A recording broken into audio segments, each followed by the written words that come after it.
आप एक व्यक्ति का विरोध करते करते मैं कांग्रेस की मानसिकता को समझ ही नहीं पाया कि आप एक व्यक्ति का विरोध करते करते आप ये तक भूल गए कि आप देश का अपमान करने लग गए।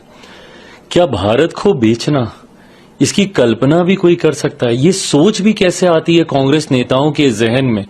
पर स्वाभाविक है, उन लोगों के जहन में सोच आ सकती है जिन्होंने पूरे देश को बंदी बनाने का काम किया हो, इमरजेंसी देश में लगाकर। उन लोगों के जहन में जरूर ये सोच कभी ना कभी आई होगी कि क्या हम लोग अपने देश को भी बेच दें। ये वही लोग हैं जिनके कार्यकाल में एक से एक बड़े घोटाले इस देश ने देखे।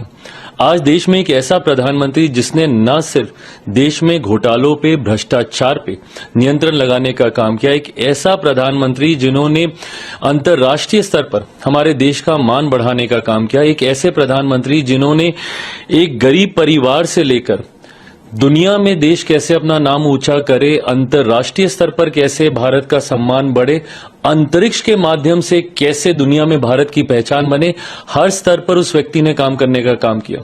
एक ऐसा व्यक्ति जिसने गांव में महिला के स्वास्थ्य की चिंता करके शौचालय तक की भी सोच रखी, तो वहीं अंतरिक्ष के माध्यम से देश को कैसे सुरक्षित रखा जाए, इसकी भी चिंता उस प्रधानमंत्री ने की। और उनके लिए आप इस तरीके की भाषा का आप इस्तेमाल कर रहे हैं।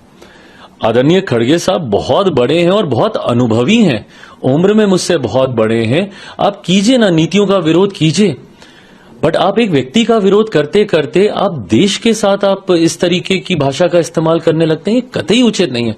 आप हमारी सरकार को नीतियों पे घेरिए, आपको जितने सवाल हमारी सरकार से करने हैं आप कीजिए, आपके पास पूरा हक है, पूरा अधिकार है।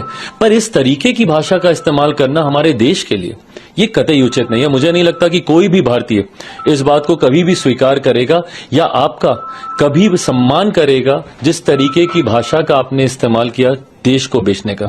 ये सोच किसी भारतीय के जहन में नहीं आ सकती। अगर आदरणीय खड़गे साहब अगर ऐसी सोच को भी रख रहे हैं तो कहीं ना कहीं ये चिंता की बात है।